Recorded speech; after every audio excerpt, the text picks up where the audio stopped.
नमस्कार दोस्तों, इस वीडियो में आप सीटेट 2023 के लिए previous year Hindi paper solution देखने जा रहे हैं। अगर आप प्रीवियस ईयर सभी वर्षों के सभी सब्जेक्ट्स सभी शिफ्टों के कंप्लीट पेपर सॉल्यूशन के साथ साथ सभी सब्जेक्ट्स के कंप्लीट पेडागोजी को डिटेल में समझना चाहते हैं तो इस वीडियो के बाद इस वीडियो का डिस्क्रिप्शन जरूर चेक करिएगा। और अगर आप चैनल पर पहली बार विजिट कर रहे हैं तो इसको सब्सक्राइब करते हुए बेल आइकन को जरूर प्रेस कर लीजिएगा। दोस्तों, इस पेपर के बाद आपको खुद अंदर से कॉन्फिडेंस आएगा कि सब्जेक्ट वाले जितने भी प्रश्न पत्र होते हैं, जैसे कि हिंदी की बात कर ली जाए, इंग्लिश की बात कर ली जाए, संस्कृत की बात कर ली जाए, तो इसमें मेनली आपको फोकस क्या करना है, क्योंकि हमारी स्ट्रेटेजी गलत होती है जिसकी वजह से लाखों की संख्या में व्यक्ति हर साल फेल हो जाते हैं सीटेट की परीक्षा में।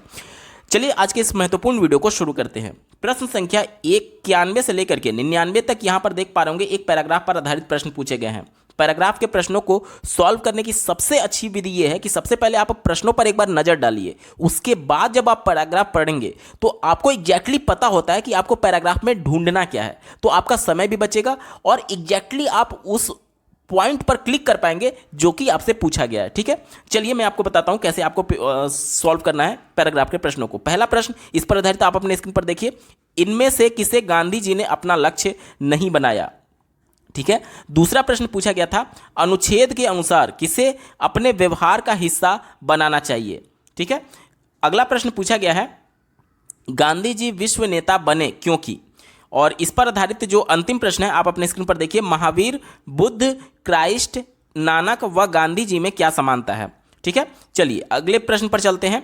95 नंबर का प्रश्न आप अपने स्क्रीन पर देख पा रहे होंगे, वह कौन सा शब्द भिन्न है। आपसे पूछा गया है कौन सा शब्द भिन्न है, तो ये एक ग्रामर का प्रश्न है जिसको सॉल्व करने के लिए आपको पैराग्राफ पढ़ने की आवश्यकता ही नहीं है। देखिए दिया गया पहला विकल्प मित्रता, मनुष्यता और वीरता। यहां पर देखिए तीसरा विकल्प जो दिया गया मित्र, मित्र जो है, हालांकि यहां पर चारों नाउन है लेकिन ये और ये जो है ये भाववाचक संज्ञा है। ठीक है, क्या है, भाववाचक संज्ञा है। और मित्र जो है वो जातिवाचक संज्ञा है, तो इसलिए ये भिन्न है। बाकी के तीन भाववाचक संज्ञा, यही हमसे पूछा गया था कौन सा भिन्न है, तो यहां पर तीसरा वाला भिन्न है। ऑप्शन नंबर 3 यहां पर बिल्कुल एप्रोप्रिएट आंसर हो जाएगा। देखिए दोस्तों, अभी आपने पैराग्राफ शुरू भी नहीं किया, बिना पैराग्राफ को पढ़े आपने एक प्रश्न को सॉल्व कर लिया। बढ़ते हैं अगले प्रश्न की तरफ। दिया गया है सही शब्द को चुनिए, सबके प्रति डैश दृष्टि का भाव और व्यवहार होना चाहिए। ठीक है, अगले प्रश्न पर चलते हैं, अपना पराया में कौन सा समास है। तो देखिए इस प्रश्न को सॉल्व करने के लिए भी आपको पैराग्राफ पढ़ने की आवश्यकता नहीं है क्योंकि ये ग्रामर बेस्ड क्वेश्चन है। तो अपना पराया, इसको जब हम लोग समास विग्रह करेंगे तो क्या आएगा, अपना और पराया। और यहां पर देखिए समस्त पद में प्रथम पद और उत्तर पद यानी दोनों पद यहां पर प्रधान है। ठीक है, दोनों पद प्रधान और बीच में और है तो वहां पर क्या होता है, वहां पर द्वंद्व समास होता है। ऑप्शन नंबर 3 यहां पर बिल्कुल एप्रोप्रिएट आंसर हो जाएगा। ठीक है, चलिए बढ़ते हैं अगले प्रश्न की तरफ। हमें किसके अनुसार फल मिलता है, और इस पर आधारित अंतिम प्रश्न है, शांति को कहां पाया जा सकता है। ठीक है, ये टोटल 9 प्रश्न है जिसमें बिना पढ़े आपने 2 प्रश्नों को सॉल्व कर लिया। ये फायदा होता है डायरेक्टली प्रश्नों पर जाने का। ठीक है, अब बाकी के 7 प्रश्नों को सॉल्व करने के लिए आपको पैराग्राफ को पढ़ना होगा। जल्दी से पैराग्राफ को पढ़ लेते हैं। यह नहीं भूलना चाहिए कि हमारा जो व्यवहार होता है उसी के अनुसार हमें फल भी मिलता है। ठीक है, एक प्रश्न हमसे पूछा गया था कि हमें फल किसके अनुसार मिलता है, तो हमारे व्यवहार के अनुसार मिलता है। ठीक है, आगे पढ़िए, जो समाज और संवेदना की नीति मूलक स्थापनाओं को अपने व्यवहार का हिस्सा बनाता है वही शांति पाने का हकदार होता है। महावीर, बुद्ध, क्राइस्ट, नानक, गांधी अगर हमारे जीवन में विराजमान है तो इसमें उनकी सदाशयता, निरहंकार और व्यवहार का योगदान है। आगे पढ़िए, वे जिए समस्त प्राणियों और प्रकृति और सृष्टि के लिए। ठीक है, यहां पर हमसे एक प्रश्न पूछा गया था कि महावीर, बुद्ध, क्राइस्ट और नानक, गांधी जी में क्या समानता है, तो वह एक तरीके से सबकी भलाई चाहते थे। यहां पर देखिए साफ शब्दों में लिखा गया है, वे जिए समस्त प्राणियों के सृष्टि के लिए। ठीक है, प्रकृति और सृष्टि के लिए, यानी कि वह मानव समाज कल्याण के लिए जिए थे, इसलिए ये उत्तर हो जाएगा। बाकी आगे पढ़ते हैं, उनके मन में किसी के लिए रत्ती भर भी भेदभाव नहीं रहा, अहंकार को विवेक से ही हटाया जा सकता है। गांधी जी ने गुलामी से आज़ादी, मनुष्यता की सेवा और विवेक से मित्रता को अपना लक्ष्य बनाया। एक प्रश्न पूछा गया था गांधी जी ने किसे अपना लक्ष्य नहीं बनाया, तो ये 3 को ध्यान से देख लीजिएगा, गुलामी से आज़ादी, मनुष्यता की सेवा और विवेक से मित्रता, ये 3 विकल्प में दिया गया है और जो नहीं दिया गया रहेगा वही हमारा उत्तर हो जाएगा। ठीक है, आगे पढ़िए, सबके प्रति समान दृष्टि का भाव और व्यवहार था कि गांधी जी विश्व के नेता बने। तो एक प्रश्न हमसे पूछा गया था गांधी जी विश्व के नेता क्यों बने, क्योंकि वह सभी के प्रति समान दृष्टि और भाव रखते थे। यहां तक क्लियर हो गया। उसके बाद से देखिए आगे पढ़िए। गीता में कहा गया है कि जो समस्त प्राणियों के हित में सदा संलग्न रहता है सबका मित्र होता है। महावीर सत्य की साक्षात अनुभूति में मैत्री की अनिवार्यता की घोषणा करते हैं। यह अनुभूत सत्य है, जो अपना मित्र होगा वह हर किसी का मित्र होगा। आप भी इसे आजमा कर देखें, महसूस होने लगेगा कि जिस शांति के लिए हम भटक रहे हैं वह कहीं और नहीं बल्कि हमारे अंदर है। तो एक प्रश्न यह भी पूछा गया था कि शांति कहाँ पर है, तो वो हमारे स्वयं के अंदर होता है। ठीक है, ये हमने पैराग्राफ पूरा पढ़ लिया। अब इस पर आधारित बाकी के बचे हुए प्रश्नों को जल्दी जल्दी देख लेते हैं। पहला प्रश्न आप अपने स्क्रीन पर देख पा रहे होंगे, इनमें से किसे गांधी जी ने अपना लक्ष्य नहीं बनाया था? तो मैंने आपको क्या बताया था, गुलामी से आजादी दिया गया है, तो ये हमारा उत्तर नहीं होगा। मनुष्यता की सेवा भी दिया गया, ये भी हमारा उत्तर नहीं होगा। इसके बाद से आप देख सकते हैं विवेक से मित्रता भी दिया गया है पैराग्राफ में, तो ये भी हमारा उत्तर नहीं होगा। लेकिन गुलामों से आजादी नहीं दिया गया है, तो यही हमारा उत्तर हो जाएगा। देखिए अपनी तरफ से आपको कुछ उत्तर नहीं देना, जो पैराग्राफ में मेंशन किया गया है उसी के हिसाब से आपको उत्तर देना होता है। ठीक है, चलिए 92 नंबर का प्रश्न आप अपने स्क्रीन पर देख पा रहे होंगे। अनुच्छेद के अनुसार किसे अपने व्यवहार का हिस्सा बनाना चाहिए? तो देखिए समाज और संवेदनाओं की नैतिक मूल्य, ऑप्शन नंबर 1 यहां पर बिल्कुल एप्रोप्रिएट आंसर हो जाएगा। ठीक है, यहां पर आप देख सकते हैं, यहां पर उत्तर भी दिया गया है, जो समाज और संवेदनाओं की नैतिक मूल्य स्थापना को अपने व्यवहार का हिस्सा बनाता है वहीं शांति पाने का हकदार होता है। ठीक है, तो यही पूछा गया था, अपने व्यवहार का हिस्सा किसे बनाना चाहिए? तो समाज और संवेदनाओं के नैतिक मूल्य को। ठीक है, चलिए बढ़ते अगले प्रश्न की तरफ। गांधी जी विश्व नेता बने क्यों वो विश्व नेता बने थे? तो यहां पर अपने पैराग्राफ में पढ़ा था कि सभी के प्रति वो समान दृष्टि और व्यवहार रखते थे, इसलिए वो विश्व नेता बने। ठीक है, तो उत्तर क्या हो जाएगा? ऑप्शन नंबर 4 सही उत्तर है। ठीक है, चलिए बढ़ते हैं अगले प्रश्न की तरफ। महावीर, बुद्ध, क्राइस्ट, नानक और गांधी जी में क्या समानता है? तो सभी ने मानव कल्याण के लिए काम किया था। ऑप्शन नंबर 4 यहां पर बिल्कुल एप्रोप्रिएट आंसर हो जाएगा पैराग्राफ के अनुसार। ठीक है, चलिए बढ़ते हैं अगले प्रश्न की तरफ। 95 नंबर का प्रश्न हमने पहले ही देख लिया था। ठीक है, 96 नंबर का प्रश्न देखिए, सभी सही शब्द चुनिए। दिया गया है सबके प्रति किस प्रकार के दृष्टि का भाव और व्यवहार होना चाहिए? तो ये समान, सबके प्रति समान दृष्टि और भाव का व्यवहार होना चाहिए। ऑप्शन नंबर 2 यहां पर बिल्कुल एप्रोप्रिएट आंसर हो जाएगा। बढ़ते हैं अगले प्रश्न की तरफ। 97 नंबर का प्रश्न हमने पहले ही देख लिया था, अपना पराया में समास पूछा गया था, तो ऑप्शन नंबर 3 द्वंद्व समास इसका बिल्कुल सही उत्तर था। अगला प्रश्न पूछा गया है, हमें किसके अनुसार फल मिलता है?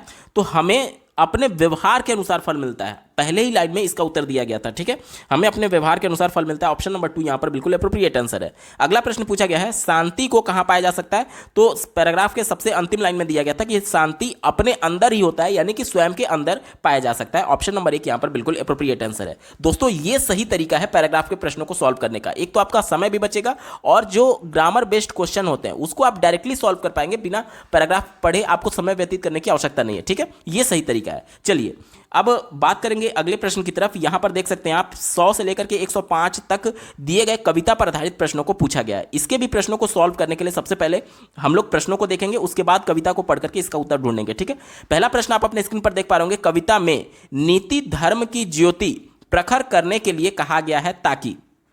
ठीक है, अगला प्रश्न पूछा गया है, देश आज रो रहा है, पंक्ति का आशय क्या है? ठीक है, बात करेंगे 102 नंबर प्रश्न की, द्वेष का शमन किया जा सकता है। द्वेष का शमन किस प्रकार किया जा सकता है, ये आपको कविता को पढ़ करके बताना है। अगला प्रश्न पूछा गया है, पीयूष का विलोम क्या होगा? तो पीयूष का मतलब क्या होता है? अमृत होता है, तो अमृत का विलोम क्या होगा? विष ही तो होगा। ऑप्शन नंबर 4 यहां पर बिल्कुल एप्रोप्रिएट आंसर हो जाएगा। ठीक है, देखिए ये बिना कविता पढ़े आपने एक प्रश्न का जवाब दे लिया। आगे पढ़िए, भ्रष्टाचार का संधि विच्छेद क्या होगा? भ्रष्टाचार का संधि विच्छेद क्या होगा, ये हमसे पूछा जा रहा है। तो देखिए संधि विच्छेद आप जब भी करेंगे तो यहां पर स्पष्ट आपको यह ज्ञात होना चाहिए कि दोनों जो हैं वो मूल शब्द मिलने चाहिए। तो एक तो भ्रष्ट यहां पर मूल शब्द है, और आचार, आचार यानी कि हम किस प्रकार से आचरण करते हैं, यानी कि हमारा आचरण भ्रष्ट है, तो भ्रष्ट प्लस आचार मिलकर के भ्रष्टाचार बना हुआ है। ठीक है, यहां पर कौन सा, इस प्रकार से देखिए, अ प्लस आ की मात्रा मिलकर के आ, यानी कि ये दीर्घ संधि यहां पर होगा। ठीक है, तो भ्रष्टाचार का संधि विच्छेद केवल हमसे पूछा गया था, तो ऑप्शन नंबर 3 भ्रष्ट प्लस आचार यहां पर बिल्कुल एप्रोप्रिएट आंसर हो जाएगा। बढ़ते हैं अगले प्रश्न की तरफ। कविता के अनुसार देश को सुदृढ़ किया जा सकता है, कविता के अनुसार देश को सुदृढ़ कैसे किया जा सकता है, ये हमसे पूछा जा रहा है। ठीक है, चलिए जल्दी से कविता को पढ़ लेते हैं। देशवासियों सुनो, देश को नमन करो, देश ही आधार है, प्यार देश से करो, लड़ रहे हो आज क्यों छोटी छोटी बात पर, देश हित को भूलकर प्रांत भाषा जात पर, मिटा के भेदभाव को देश को सुदृढ़ करो, भ्रष्टाचार की लहर उठ रही नगर नगर, घोर अंधकार में सूझती नहीं डगर, ज्योति नीति धर्म की आज तुम प्रखर करो, देश आज रो रहा है, देश का रुदन सुनो, बांट दर्द देश का, मित्र देश के बनो, प्रेम के पीयूष से द्वेष का शमन करो। तो ये हमसे पूरा कविता हो गया। और हमसे जो प्रश्न पूछे गए हैं उसके बारे में एक बार देख लेते हैं। पहला प्रश्न जो पूछा गया था, कविता में नीति धर्म की ज्योति प्रखर करने के लिए कहा गया है, क्यों कहा गया है, ध्यान से सुनिएगा। पहला दिया गया देश को प्रेम किया जा सके इसके लिए, देश का दर्द बांटा जा सके इसके लिए, आपसी भेदभाव को दूर किया जा सके इसके लिए, और चौथा दिया गया भ्रष्टाचार को दूर किया जा सके इसलिए। तो ऑप्शन नंबर 4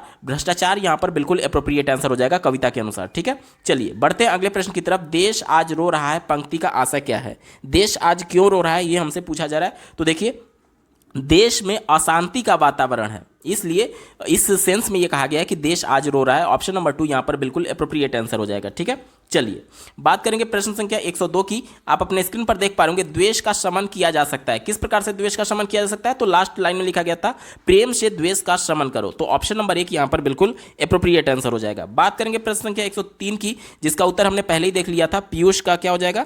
विष हो जाएगा। ऑप्शन नंबर 4 यहां पर बिल्कुल सही उत्तर था। 104 नंबर प्रश्न भी अपने देख लिया था, भ्रष्टाचार का संधि विच्छेद। ऑप्शन नंबर 3 यहां पर बिल्कुल एप्रोप्रिएट आंसर था। ठीक है, इसके बाद से बात करेंगे प्रश्न संख्या 105 की, कविता के अनुसार देश को सुदृढ़ कैसे किया जा सकता है? तो समस्त भेदभाव को दूर करके, कविता में मेंशन किया गया था। ऑप्शन नंबर 2 यहां पर बिल्कुल एप्रोप्रिएट आंसर हो जाएगा। तो यह सही तरीका है गद्य और पद्य के प्रश्नों को सॉल्व करने के लिए। ठीक है दोस्तों, यहां से पेडागोजी का पार्ट शुरू हो रहा है। अगला प्रश्न आप अपने स्क्रीन पर देख पा रहे होंगे, कक्षा 1 में लिखना किससे प्रारंभ होता है? पहले बच्चे को लिखना कैसे सिखाया जाता है? तो सबसे पहले उसको आप कभी भी देखेंगे, प्री प्राइमरी में देख लीजिए या फिर प्राइमरी में देख लीजिए, तो सबसे पहले बच्चों को सीधा लाइन, इस प्रकार से गोला बनाना, इस प्रकार से पड़ी लाइन, इस प्रकार से ये सभी चीज़ें, और इस प्रकार से गोजने के लिए, इस प्रकार से कुछ भी करने के लिए इस प्रकार से दिया जाता है। ये सब क्या है? ये सब चित्र का पार्ट होता है। जैसे गोला हो गया, सीधी लाइन हो गया, यहाँ पर जिग जैग मोशन हो गया, यहाँ पर पड़ी हुई लाइन हो गया, ये सभी चित्र का पार्ट होता है। इसलिए ऑप्शन नंबर 2 देखिए, चित्र बनाने से प्रारंभ होता है। ऑप्शन नंबर 2 यहां पर बिल्कुल एप्रोप्रिएट आंसर हो जाएगा। बाकी के विकल्पों को अगर आप लोग देखेंगे तो तुरंत आपको लगेगा कि नहीं, वो हो ही नहीं सकता। अक्षर लिखने से क्या कोई डायरेक्ट बच्चा क लिखना सीख जाता है? नहीं। बचपन में कैसे आपने पढ़ा था? गोल गोल अंडा, पुलिस का डंडा, बकरी का पोंछ और बाबा जी का मोच, इस प्रकार से आपने पढ़ा था। यानी अलग अलग आकृतियों को पहले आपने बनाना सीखा था। पहले गोला बनाना सीखा था, फिर खड़ी पाई बनाना सीखा था, फिर यहाँ पर आधा इस प्रकार से ये बनाना सीखा था, फिर ऊपर ये पड़ी लाइन बनाना सीखा था। सबको मर्ज करके आपने अक्षर लिखना सीखा था। तो डायरेक्ट आप अक्षर लिखने से प्रारंभ नहीं करते हैं, तो ये गलत हो गया। वाक्य लिखने से, अब जब बच्चा अक्षर लिख ही नहीं पा रहा है तो वाक्य कैसे लिख पाएगा? तो ये भी गलत हो गया। शुरू से इसका तो कोई मतलब ही नहीं है, कोई औचित्य ही नहीं है, तो ये भी गलत हो गया। एक ही विकल्प बचा, चित्र बनाने से बच्चा लिखना प्रारंभ करता है। ऑप्शन नंबर 2 यहां पर बिल्कुल एप्रोप्रिएट आंसर हो जाएगा। अगला प्रश्न पूछा गया था, भाषा कौशलों के बारे में आप किस विचार से सहमत हैं? भाषा के कौशल कौन कौन से होते हैं? भाषा के 4 कौशल बताए गए हैं। पहला आपका सुनना, दूसरा आपका बोलना, तीसरा आपका पढ़ना और चौथा आपका लिखना। ये होता है भाषा के 4 कौशल। ठीक है, अब हमसे ये बोला जा रहा है कि इस चारों कौशलों को लेकर के आपके विचार में क्या सही है। चौथे विकल्प से शुरुआत करते हैं। कहा जा रहा है कि ये सभी एक साथ नहीं सीखे जा सकते। जब बच्चा प्राइमरी में जाता है तो क्या उसको केवल पहले सुनना सिखाया जाता है, उसके बाद जब सुनना सीख लेता है तब क्या वो बोलना सीखता है, तब क्या वो पढ़ना सीखता है, और उसके बाद क्या लिखना सीखता है? नहीं, बल्कि एक साथ ये सभी प्रक्रियाएं चलती हैं। लेकिन चौथे विकल्प में क्या बोला जा रहा है कि एक साथ ये सभी नहीं सीखे जा सकते, तो ये विकल्प निगेटिव हो गया, हमारा उत्तर नहीं होगा। तीसरा देखिए, ये एक दूसरे को प्रभावित नहीं करते हैं, बिल्कुल प्रभावित करते हैं। देखिए, जब मैं आपसे एज ए टीचर कुछ मान लीजिए प्रश्न पूछ रहा हूं, तो आप जब सुनेंगे तभी तो बोल पाएंगे। जब मेरे प्रश्नों को आप सुनेंगे तभी तो आप उसका उत्तर दे पाएंगे। यानी कि भाषा के जो चारों कौशल हैं वो डायरेक्टली प्रभावित करते हैं एक दूसरे को।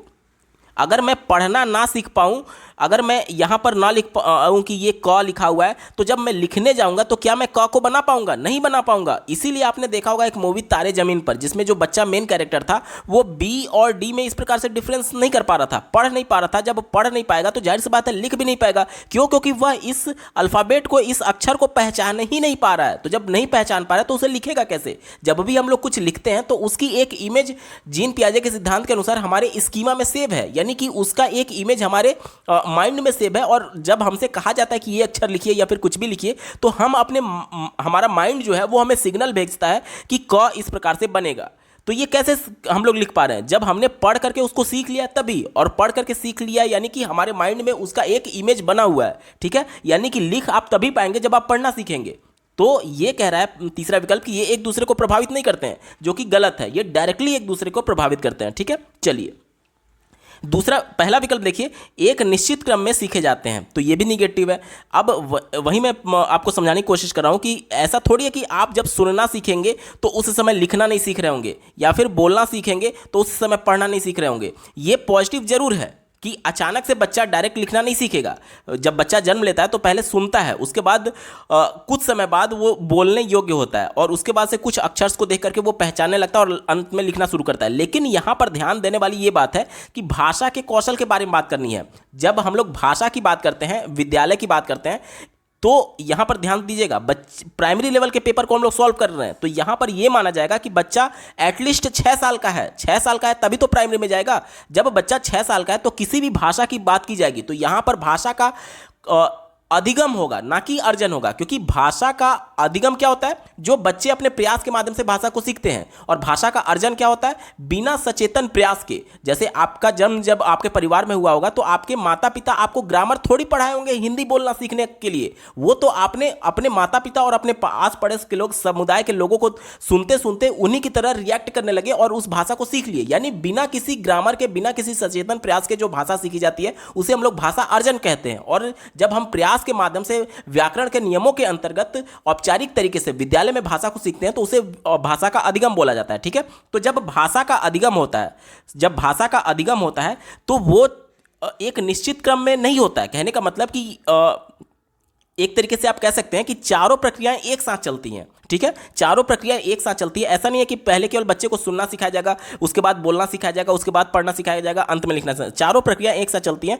इसलिए ये भी कहीं ना कहीं संकुचित हो जाएगा, हमारा उत्तर नहीं हो सकता। एक ही विकल्प बचा, ऑप्शन नंबर 2 देखिए, ये एक दूसरे से अंतर संबंधित है। बिल्कुल सही बात है। अभी मैंने आपको उदाहरण दिया कि जब आप से मैंने कुछ प्रश्न पूछा तो आप उस प्रश्न को बोल तभी पाएंगे, उसका उत्तर तभी बोल पाएंगे जब आप मेरे प्रश्नों को सुने रहेंगे। यानी कि सुनना और बोलना एक दूसरे से इंटरकनेक्टेड है।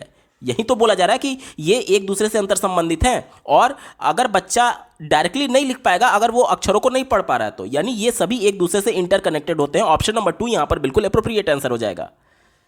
अगला प्रश्न पूछा गया था, पाठ्य पुस्तकों में रचनाएं एक वातावरण निर्मित करती हैं और अभ्यास प्रश्न उन्हें उनसे गहराई से डैश और व्यापक अनुभव स्तर से का मौका देते हैं। ध्यान से समझिएगा, कहा यह जा रहा है कि रचनाएं, यानी कि आपके पाठ्य पुस्तक में जो पाठ दिए गए रहते हैं, चैप्टर्स दिए गए रहते हैं, अध्याय दिए गए रहते हैं, वो एक इन्वायरमेंट क्रिएट कर देता है। उसके बाद उस पर आधारित जो अभ्यास प्रश्न होते हैं, जो चैप्टर के बाद जो प्रश्न पूछे जाते हैं, वो उन्हें क्या करता है? तो उन्हें परखने का मौका देता है कि जो कुछ आपने पढ़ा है क्या वो चीज़ें आप समझ पाए हैं। क्योंकि आप उस प्रश्नों का जवाब, उस अभ्यास प्रश्न का जवाब तभी दे पाएंगे जब आप उस पूरे चैप्टर को अच्छे ढंग से पढ़े रहेंगे। यानी कि यही कहा जा रहा है कि ये जो अभ्यास प्रश्न होते हैं वो कहीं ना कहीं बच्चे को असेसमेंट का मौका देते हैं, उसको परखने का मौका देते हैं। अब देखिए, चारों विकल्पों में केवल 2 विकल्प में परखने का मौका यहां पर दिख रहा है। बाकी के विकल्पों को जो नहीं दिया गया परखना, उसे तो तुरंत काट दीजिए, ठीक है। चलिए आगे पढ़ते हैं।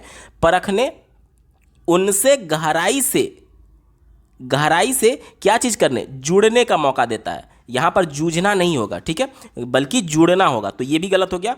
और व्यापक अनुभव से तादात्म्य का मौका देता है। ऑप्शन नंबर 1 यहां पर बिल्कुल एप्रोप्रिएट आंसर है। अगला प्रश्न पूछा गया था, स्किनर के अनुसार स्किनर भाषा के संदर्भ में क्या कहते हैं, ये हमसे पूछा जा रहा है। पहला दिया गया, भाषा परिवेश से सीखी जाती है, तो स्किनर ने ऐसा नहीं कहा है। भाषा अंतःक्रिया से सीखी जाती है। अंतःक्रिया यानी इंटरेक्शन की बात की जा रही है। इंटरेक्शन के बारे में, यानी कि ग्रुप में चर्चा विमर्श करने के लिए कौन कहा था? वो लेव वाइगोस्की ने कहा था, ठीक है। तो ये स्किनर के हिसाब से गलत हो जाएगा। तीसरा देखिए, भाषा सीखना एक अत्यंत जटिल प्रक्रिया है, तो ये भी स्किनर ने इस प्रकार का कोई भी स्टेटमेंट नहीं दिया है। एक ही विकल्प बचा, भाषा अनुकरण द्वारा सीखा जाता है। अनुकरण यानी कि एक ही चीज को बार बार रिपीट करना, किसी को देख करके उसका अनुकरण करना, उस सेंस में है। मतलब कि जब अगला बंदा कुछ किया तो उसको देख करके आप उसको रिपीट कर रहे हैं। अब स्किनर ने जो अपना प्रयोग किया था चूहे पर, उसने क्या किया था? चूहे ने क्या किया था? उसको वो इधर उधर भाग रहा था, वो एक तरीके से पिंजड़ा खोलने के लिए, और अचानक से एक लीवर पर उसका हाथ जाता है, जिसकी वजह से उसको खाने के लिए कुछ मिलता है। अब जब उसको खाने के लिए कुछ मिला तो वो उसके लिए पुनर्बलन का काम किया, ठीक है, उसके लिए कुछ पॉजिटिव री का काम किया, जिसकी वजह से वो उसी काम को बार बार दोहराना चाहता है, यानी उसका अनुकरण करना चाहता है। तो यही कहा था स्किनर ने कि भाषा अनुकरण के द्वारा सीखी जाती है। तो ऑप्शन नंबर 4 यहां पर एप्रोप्रिएट हो जाएगा स्किनर के अनुसार। अगला प्रश्न पूछा गया था, प्राथमिक स्तर की पाठ्य पुस्तक में दिए गए प्रश्न को ध्यान से पढ़िए। यहां पर प्राथमिक स्तर का एक किताब है जिसमें यहां पर एक स्टेटमेंट दिया गया इस प्रकार का, अगर तुम पापा की जगह होती तो ठेला कहां लगाती, ऐसा तुमने क्यों तय किया, यह प्रश्न किससे जुड़ा हुआ है। ठीक है, चलिए अब पहले विकल्प से शुरुआत करते हैं। यह प्रश्न किससे जुड़ा हुआ है? पहला दिया गया विभिन्न व्यवसायों से। तो बच्चे को प्राइमरी लेवल का जब बच्चा है, कक्षा 1 से 5 का बच्चा है, तो वो डायरेक्टली व्यवसाय से नहीं जुड़ेगा, तो ये उसको व्यवसाय से जोड़ने के लिए इस प्रकार का उसके चैप्टर में इस प्रकार से कुछ नहीं दिया गया है। ठीक है, तो ये हमारा उत्तर नहीं होगा। दूसरा दिया गया अनुभवों की अभिव्यक्ति से। अब यहाँ पर ध्यान दीजिए, देने वाली बात यह है, आप कंफ्यूज हो सकते हैं इससे। देखिए, अगर बच्चे से पूछा गया कि अगर तुम पापा की जगह पर होती तो ठेला कहाँ पर लगाती, अब बच्चे को खुद ठेला लगाने का अनुभव थोड़ी है कि वो अपने अनुभव को अभिव्यक्त करेगा। अभी बच्चा इस चैप्टर के बारे में या फिर ठेला लगाने के अनुभव के बारे में कुछ जान ही नहीं रहा है। अनुभव तो तब होगा ना जब हमने कुछ उसे करके देखा है, यानी कि जब बच्चा खुद से ठेला लगाएगा तभी तो उसे कुछ अनुभव होगा। अगर किसी भी काम के बारे में आप मेरे से अनुभव पूछेंगे, अगर मैंने नहीं किया है तो मैं अपना अनुभव कैसे शेयर कर सकता हूं? यानी बच्चा यहां पर ठेला थोड़ी लगाया है कि वो अपना अनुभव अभिव्यक्त करेगा, इसलिए ये निगेटिव हो गया। चौथा देखिए, परिवार की जानकारी से, तो यहां पर इंपॉर्टेंट परिवार की जानकारी नहीं है। ठीक है, यहां पर इंपॉर्टेंट है कि बच्चा चिंतन क्षमता में विस्तार कर सके, यानी कि उसके पापा जो किसी सिचुएशन में अगर कहीं ठेला लगाते होंगे, तो अगर उसकी जगह पर बच्चे को रख करके चिंतन करने के लिए कहा जा रहा है कि अगर तुम उनकी जगह पर होते तो कहां पर ठेला लगाते और तुमने ऐसा क्यों किया। तो यहां पर बच्चा कहीं ना कहीं तर्क वितर्क अपने मन में करेगा, चिंतन करेगा, क्रिटिकल थिंकिंग करेगा कि आखिर मैं क्या करता अगर उनकी जगह पर होता, और साथ ही साथ उसको रीजन भी बताना है कि तुमने ऐसा तय क्यों किया। तो यहां पर बच्चे को चिंतन करने का मौका मिलेगा। ऑप्शन नंबर 3 यहां पर बिल्कुल एप्रोप्रिएट है, यही इसका सटीक जवाब है। अगला प्रश्न पूछा गया था, हिंदी भाषा का आकलन करते समय आप किस बिंदु का सर्वाधिक महत्व देंगे। हिंदी भाषा की जब भी आकलन की बात आएगी प्राइमरी लेवल के लिए, तो विशेषता आपको यह ध्यान देना है कि बच्चा अपने आप को एक्सप्रेस कर पाए, यही उसके लिए बहुत है। ठीक है, क्योंकि कोई भी भाषा जो सिखाई जाती है, इसका उच्चतम उद्देश्य ये नहीं है कि आपको हिंदी में 100 में से 99 नंबर मिल जाए। नहीं, भाषा का उच्चतम उद्देश्य ये होता है कि जो भी भाषा बच्चा सीख रहा है औपचारिक तरीके से विद्यालय में, वह उसमें एक तरीके से नेचुरल इन्वायरमेंट में कम्युनिकेट कर पाए, अपने आप को एक्सप्रेस कर पाए उस पर्टिकुलर भाषा में। ठीक है, इसी को ध्यान में रख करके उत्तर ढूंढेंगे। चौथे विकल्प से शुरुआत करते हैं, व्याकरण सम्मत भाषा। व्याकरण सम्मत भाषा, तो प्राइमरी लेवल के लिए व्याकरण बहुत ज़्यादा इंपॉर्टेंस नहीं रखता है। बच्चा अगर व्याकरण का कम प्रयोग करते हुए भी अपने आप को एक्सप्रेस कर ले रहा है तो वो उसके लिए एप्रोप्रिएट माना जाएगा प्राइमरी लेवल के लिए। ठीक है, ये विशेषता आपको प्राइमरी लेवल के लिए ध्यान रखना है। तो व्याकरण की बात अगर प्राइमरी लेवल पर की जाए तो वो निगेटिव सेंस में देखा जाता है। तीसरा देखिए, भाषा की संरचना। भाषा की संरचना, अब देखिए, अगर बच्चा अपने आप को एक्सप्रेस कर पा रहा है और अगला बच्चा या फिर अगला बंदा उसकी एक्सप्रेशन को, यानी जो बच्चा अपने आप को एक्सप्रेस कर रहा है उसके एक्सप्रेशन को समझ पा रहा है, तो कहीं ना कहीं वो बच्चा भाषा की संरचना को ठीक ढंग से एक्सप्रेस कर पा रहा होगा। क्यों? क्योंकि अगला बंदा जो होगा, मान लीजिए यहाँ पर एक बंदा है और एक बंदा यहाँ पर है, ये कुछ बोल रहा है और ये अगला बंदा तभी समझ पाएगा जब इन्होंने व्याकरण के नियमों के अंतर्गत कहा होगा। क्यों? क्योंकि बच्चा जो औपचारिक तरीके से सीख रहा है, ध्यान से समझिएगा मैं क्या बोल रहा हूँ, बच्चा जो औपचारिक तरीके से विद्यालय में भाषा को सीख रहा है, जाहिर सी बात है व्याकरण के नियमों के अंतर्गत ही उसको बोलेगा, और व्याकरण का नियम ये भी वही व्याकरण का नियम पढ़ा होगा, तभी वो उसको समझ भी पाएगा। जैसे मैं आपको हिंदी में पढ़ा रहा हूँ, हिंदी में समझा रहा हूँ, तो आप मेरे हूबहू बातों को वहीं एक्सेप्ट कर पा रहे हैं जो कि मैं आपको समझाना चाह रहा हूँ। लेकिन अगर मैं चाइनीज यहाँ पर बोलने लगूँ तो क्या आप मेरी भाषा को समझ पाएंगे? नहीं समझ पाएंगे। क्यों? क्योंकि चाइनीज भाषा का जो ग्रामर होगा, वहां पर शब्दों का जिस प्रकार से प्रयोग होगा, उसका जो स्ट्रक्चर होगा, वो कहीं ना कहीं हिंदी भाषा से अलग है। तो जो बोलने वाला होता है, यहां पर देखिए, ये बोलने वाला है, ये सुनने वाला है, तो जो बोलने वाला होता है और जो सुनने वाला होता है, दोनों भाषा के समान स्ट्रक्चर को यूज करते हुए और समान ग्रामर को यूज करते हुए अगर एक्सप्रेस करेंगे तभी भाषा समझ में आएगी अगले बंदे को। ठीक है, इसलिए भाषा की संरचना तो इसमें पहले से इंक्लूडेड है अपने आप को एक्सप्रेस करने में। ठीक है, तो ये हमारा उत्तर नहीं होगा। क्यों? क्योंकि ये संकुचित हो गया। उसके बाद से दूसरा देखिए, अलंकारिक भाषा। अलंकारिक भाषा जो होता है, अलंकार क्या होता है? वो भाषा को सुसज्जित करने के लिए, जिस प्रकार से गहना महिलाओं की सुंदरता को बढ़ा देते हैं, उसी प्रकार से आभूषण की तरह भाषा में भाषा को और सुसज्जित करने के लिए अलंकार का प्रयोग किया जाता है। तो प्राइमरी लेवल पर अलंकार जो होता है वो निगेटिव सेंस में देखा जाता है, क्योंकि आप बच्चों से ऐसा उम्मीद थोड़ी करेंगे कि बच्चे एकदम कवि बन जाए, एकदम गागर में सागर वाली भावना कर पाए, नहीं, बच्चा प्राइमरी लेवल का है तो वो अपने आप को एक्सप्रेस कर ले, वही बहुत है। तो ऑप्शन नंबर 1 यहां पर बिल्कुल अप्रोप्रिएट है, यही इसका सटीक जवाब हो जाएगा। अगला प्रश्न पूछा गया था, प्राथमिक स्तर पर पढ़ना सिखाने की शुरुआत करने के लिए आप किस सामग्री का सर्वाधिक महत्व देंगे? ध्यान से समझिएगा, पढ़ना सिखाना है तो सबसे पहले बच्चे को प्राइमरी लेवल पर एनसीएफ 2005 और राष्ट्रीय शिक्षा नीति 2020 दोनों कहती है कि बच्चे कहानियों के माध्यम से ही सीखेंगे, खेल के माध्यम से ही सीखेंगे। तो अगर ये दोनों विकल्प पहले मिल जाए तो वो आपको प्रायोरिटी पर चुन लेना है, ठीक है। चलिए पहले विकल्प से शुरुआत करते हैं, अक्षर ज्ञान से।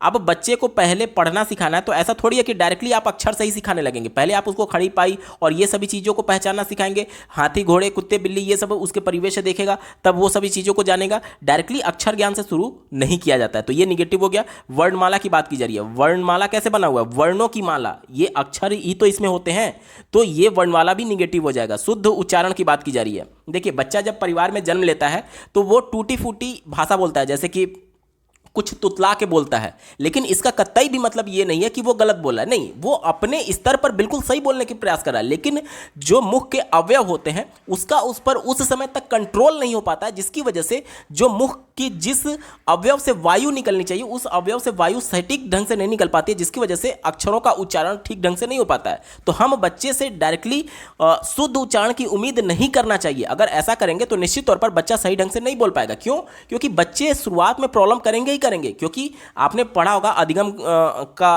परिभाषा ही ये कहता है कि बच्चों के प्रयास के माध्यम से उसके व्यवहार में जो परिवर्तन होता है उसे अधिगम बोलते हैं। अब बच्चा प्रयास कर रहा है तो उसमें असफल तो होगा ही होगा, असफलता तो है, वो अधिगम का एक पार्ट है, ठीक है। तो अगर बच्चा शुद्ध उच्चारण नहीं कर पा रहा तो इसका कतई भी मतलब ये नहीं है कि वो भविष्य में भी शुद्ध उच्चारण नहीं कर पाएगा। वो जब शुरुआत करेगा तो निश्चित तौर पर गलतियां करेगा ही करेगा। तो ये भी विकल्प निगेटिव हो गया, हमारा उत्तर नहीं होगा। एक ही विकल्प बचा ऑप्शन नंबर 4। देखिए रोचक कहानी, मैं आपको बार बार बता रहा हूं कि एनसीएफ और राष्ट्रीय शिक्षा नीति 2020 दोनों ये कहती है कि बच्चों को कहानियों के माध्यम से ही सिखाना है, ठीक है। और यहां पर चूंकि शुरुआत करनी है किसके लिए? पढ़ना सिखाने के लिए, तो हम लोग कहानी से शुरुआत करेंगे। ऑप्शन नंबर 4 यहां पर बिल्कुल एप्रोप्रिएट आंसर हो जाएगा।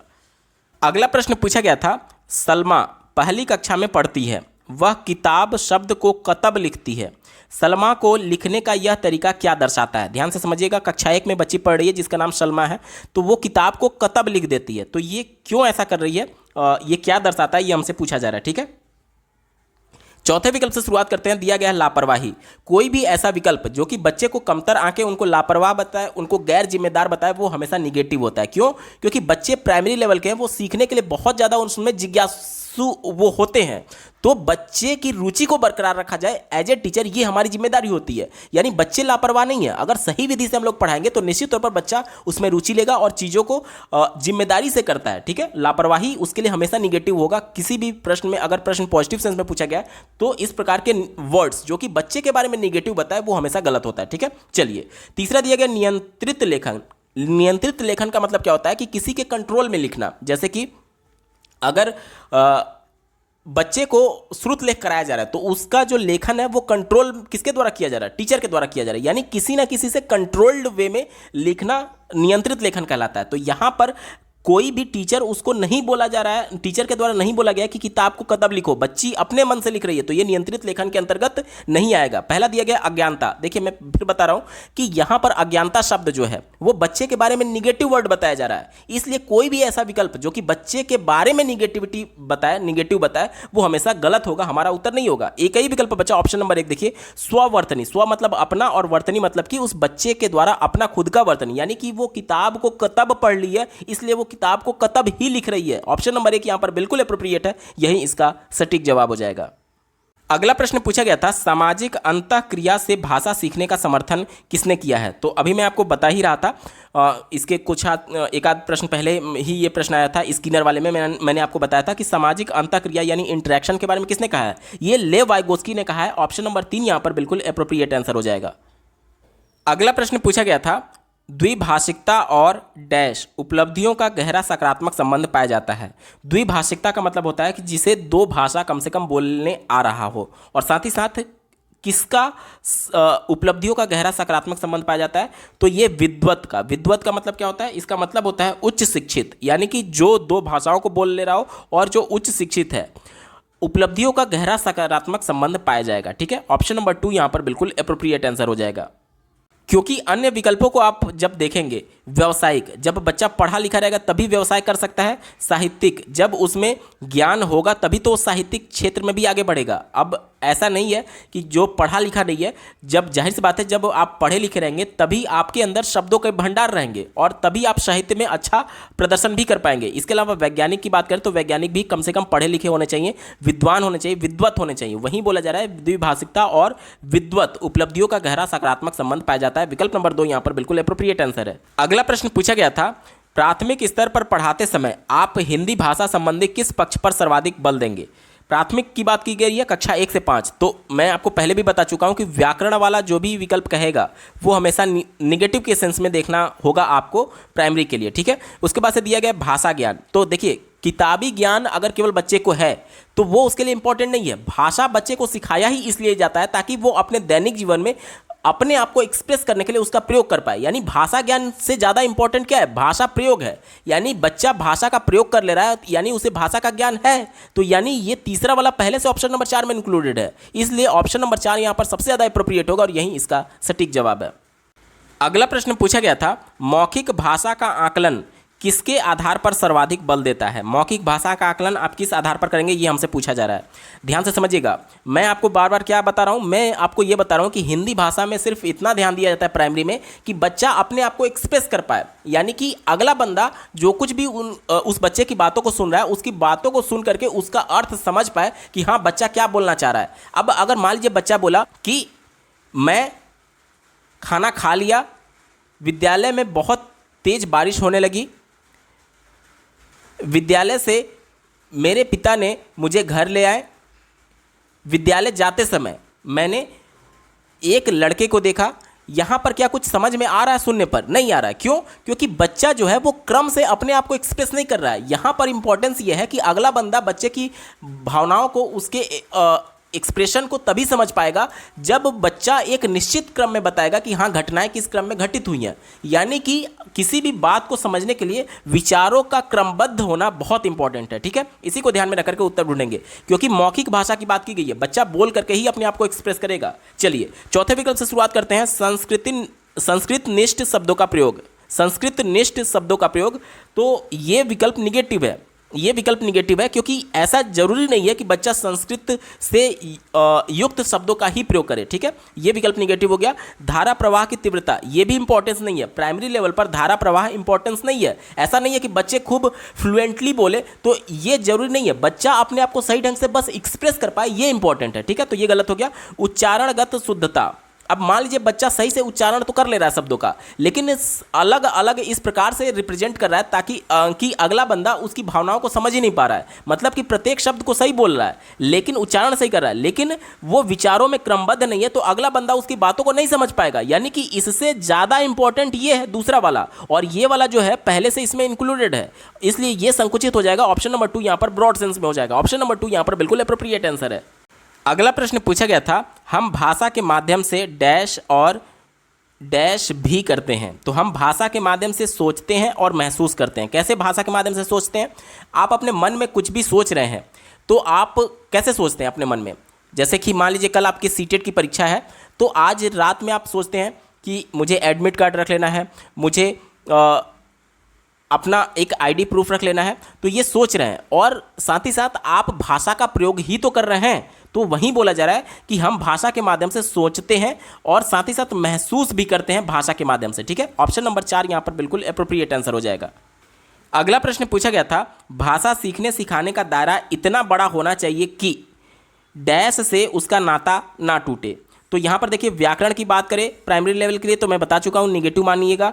भाषा की परिभाषा, देखिए परिभाषा जहाँ भी शब्द दिख जाए प्राइमरी के लिए वो भी हमेशा निगेटिव होगा। क्यों? क्योंकि बच्चे खेल के माध्यम से सीखेंगे और खुद करके सीखेंगे। बच्चे जो होते हैं वो मूर्त चीज़ों को जल्दी एडॉप्ट करते हैं। क्यों? क्योंकि इसीलिए एनसीएफ कहता है कि बच्चे को उसके परिवेश से जोड़ करके पढ़ाइए, क्योंकि बच्चा जो अपने परिवेश में, अपने वातावरण में, अपने समुदाय में देखा हुआ है वो उसे मूर्त अवस्था में देखा हुआ है। जब उससे जोड़ करके बच्चे को बताया जाता है तब बच्चे अच्छे तरीके से समझ पाते हैं। लेकिन परिभाषा केवल बता देने से बच्चे के परिवेश से जुड़ाव नहीं हो पाता है, इसीलिए परिभाषा शब्द जो होता है वो प्राइमरी के लिए निगेटिव सेंस में माना जाता है, ठीक है। चलिए चौथा दिया गया व्याकरण रटने पर। देखिए, रटना, याद करना, ये जितने भी वर्ड्स होते हैं वो हमेशा निगेटिव होते हैं, कभी भी हमारा उत्तर नहीं होगा, ठीक है। क्योंकि राष्ट्रीय शिक्षा नीति 2020 ये कहती है कि बच्चे अपने ज्ञान का अन्वेषण करेंगे, खोज के माध्यम से करेंगे, सीखेंगे, ना कि रट करके सीखेंगे। तो ये निगेटिव हो गया। एक ही विकल्प बचा, जब भी भाषा का प्रयोग होगा, तो भाषा का मतलब कि जब भी भाषा की बात आएगी लैंग्वेज वाले सब्जेक्ट में, तो भाषा का उच्चतम उद्देश्य ये होता है कि बच्चा अपने आप को एक्सप्रेस कर पाए। एक्सप्रेस कैसे कर पाएगा? जब उस भाषा को यूज कर पाएगा, वही तो बोला जा रहा है कि भाषा का प्रयोग, ठीक है। ऑप्शन नंबर 2 यहां पर बिल्कुल एप्रोप्रिएट आंसर हो जाएगा। अगला प्रश्न पूछा गया था, प्राथमिक स्तर पर भाषा सीखने सिखाने में बाल साहित्य मदद करता है, क्योंकि ध्यान से समझिएगा, बाल साहित्य कैसे मदद करता है। बाल साहित्य में क्या होता है कि बच्चों के लिए बाल गीत होते हैं, बच्चों के लिए एक तरीके से कहानियाँ होती हैं। तो जो बाल गीत होता है जिसमें राइम्स होते हैं, जैसे कि मछली जल की रानी है, जीवन उसका पानी है, हाथ लगाओ डर जाएगी, बाहर निकालो मर जाएगी। तो इस प्रकार से जब बच्चे लय में गाते हैं तो उनको मज़ा आता है। इसके अलावा जब विभिन्न प्रकार के रंगीन चित्र बच्चे देखते हैं तो उसको कहीं ना कहीं वो जुड़ाव उससे महसूस करते हैं और उनके लिए वो इंटरेस्टिंग होता है। इसलिए बाल साहित्य जो होता है वो उनको भाषा सीखने में मदद करता है, ठीक है। इसी को ध्यान में रख करके उत्तर ढूंढेंगे। पहला दिया गया बहुत सरल होता है, तो बच्चे के मानसिक स्तर के हिसाब से होता है, ना कि सरल होता है, ठीक है। तो ये विकल्प निगेटिव हो गया। अब देखिए, प्राइमरी में बच्चा है तो जब क ख ग घ सीखेगा तो उसके लिए वही उस समय कठिन होता है। भले आप आज बीएड बीटीसी कर लिए हैं तो क ख ग घ आपके लिए आसान होगा, लेकिन बच्चा जब कक्षा 1 में है तो उसके मानसिक स्तर के हिसाब से ये उसके लिए बहुत कठिन सिलेबस है सीखना। तो किसी भी स्तर पर वो उसके सरल या फिर कठिन नहीं होता है, बल्कि उसके मानसिक स्तर के हिसाब से पढ़ाया जाता है। तो ये विकल्प गलत हो गया। दूसरा देखिए, वह रंगीन चित्रों वाला होता है, तो ये तो होता है लेकिन ये संकुचित है, क्योंकि केवल रंगीन चित्र होना ये इंपॉर्टेंट नहीं है, क्योंकि बच्चे के पाठ्य पुस्तक में भी रंगीन चित्र दिए गए रहते हैं, ठीक है। उसकी पाठ्य पुस्तक में भी रंगीन चित्र दिए गए रहते हैं। तो फिर बाल साहित्य का अलग से क्या यूज था? तो ये कहीं ना कहीं संकुचित है, इसलिए मैं स्टार लगा रहा हूं। चौथा देखिए, ये बच्चों के लिए, तो ये तो सार्वजनिक है ना कि ये बच्चों के लिए ही है। अब आप मान लीजिए 25 साल 27 साल के हो चुके हैं तो आपके लिए थोड़ी बाल गीत लिखा जाएगा, ये बच्चों के लिए होता है, ये तो अंडरस्टूड है। तो ये हमारा बहुत संकुचित है, हमारा उत्तर नहीं होगा। एक ही विकल्प बचा हुआ, भाषा की रंगतें प्रस्तुत करता है, ये सबसे ज्यादा इंपॉर्टेंट है। भाषा की रंगत यानी कि विभिन्न पक्षों की बात करता है भाषा की, और यही सबसे ज्यादा इंपॉर्टेंट है। और यहां पर ऑप्शन नंबर 2 ऑप्शन नंबर 3 में पहले से इंक्लूडेड है, इसलिए ये अब संकुचित हो जाएगा और ऑप्शन नंबर 3 यहां पर ब्रॉड सेंस में है, ठीक है। ऑप्शन नंबर 3 सही उत्तर हो जाएगा। दोस्तों, यहां पर आपने देखा कि जो पैराग्राफ और कविता वाले प्रश्न थे उनको आप आसानी से सॉल्व कर पा रहे हैं। क्यों? क्योंकि वहां पर अनसीन पैसेज में ही आपका उत्तर छुपा हुआ है, और जो उसमें ग्रामर बेस्ड क्वेश्चन आते हैं वो भी बहुत सरल आते हैं। तो यहां पर जो आपको ज़्यादा फोकस करना है वो हिंदी के पेडागोजी पर फोकस करना है। इसलिए आप ज़्यादा से ज़्यादा कोशिश करिए कि आप पेडागोजी को सॉल्व करिए। अगर आपने हिंदी के पेडागोजी पर कवर कर लिया, उस पर कमांड कर लिया, तो 15 में से अगर आप 14 नंबर इधर से पा रहे हैं तो मान करके चलिए कि जो पैराग्राफ वाले क्वेश्चन होते हैं उसमें 15 में से आपके आराम से 12-13 नंबर आ जाएंगे। तो आप 25, 26, 27 नंबर तक स्कोर कर पाएंगे। ये मैं सिर्फ हिंदी की नहीं बात कर रहा हूँ, ये इंग्लिश की भी बात करूंगा, इसी प्रकार से संस्कृत में भी होता है। तो आप जो भी लैंग्वेज अटेम्प्ट करेंगे उसमें आप उसकी पेडागोजी पर ज़्यादा फोकस करिए, ना कि पैराग्राफ पर। पैराग्राफ तो आपके लिए अनसीन ही आएगा, जिसको आप उस समय आपके प्रेजेंस ऑफ माइंड पर ही डिपेंड करता है कि आप इसका उत्तर निकाल पाएंगे या नहीं। तो पैराग्राफ देखिए, लेकिन ज्यादा फोकस करिए आप पेडागोजी पर, ठीक है। दोस्तों, ये पेपर आपको कैसा लगा कमेंट के माध्यम से जरूर बताइएगा। साथ ही साथ अगर आप प्रीवियस ईयर सभी वर्षों के सभी शिफ्टों के सभी सब्जेक्ट्स के कंप्लीट पेपर सोल्यूशन के साथ सभी सब्जेक्ट्स के कंप्लीट पेडागोजी को डिटेल में देखना चाहते हैं तो इस वीडियो के बाद इस वीडियो का डिस्क्रिप्शन जरूर चेक करिएगा। इस वीडियो को देखने के लिए आपका बहुत बहुत धन्यवाद। भगवान करे आपका दिन शुभ हो।